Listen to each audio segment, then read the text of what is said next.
আসসালামু আলাইকুম প্রিয় বন্ধুরা, দেখেন ঠিক এই জায়গা থেকে মাটি ভেঙে একবারে একটা অংশ ভেঙে এখানে আবার কিছু আম গাছ ছিল, 4-5টার মতো আম গাছ ছিল। আম গাছগুলো সহ এইখানে কিন্তু লিচু গাছ ছিল। সেই লিচু গাছগুলো নিয়ে ওইখান থেকে আবার বাঁশের মুথা আছে, এগুলো নিয়ে এই যে বেল গাছটা আছে একবারে সবাই, ওই দেখেন লিচু গাছ কোথায়, এই হচ্ছে অবস্থা। এই যে দেখেন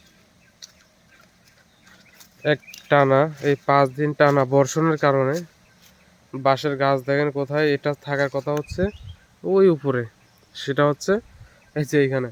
আবার এই লিচু গাছ ছিল হচ্ছে এইখানে, সেই লিচু গাছ হচ্ছে এখন এই যে ঝর্ণার ভিতরে।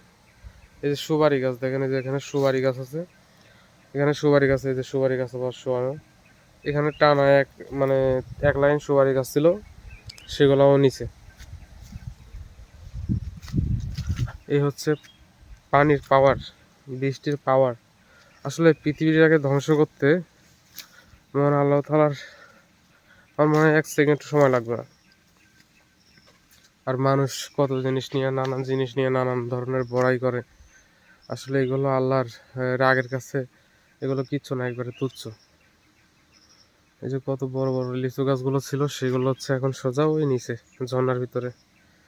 এই যে বাঁশ গাছ দেখেন শুয়ে আছে। আর পানি যে গেছে, পানির ড্রেন দেখেন, যেখান দিয়ে পানি গেছে সেখান দিয়ে একবারে ড্রেন হয়ে গেছে। এই হচ্ছে অবস্থা।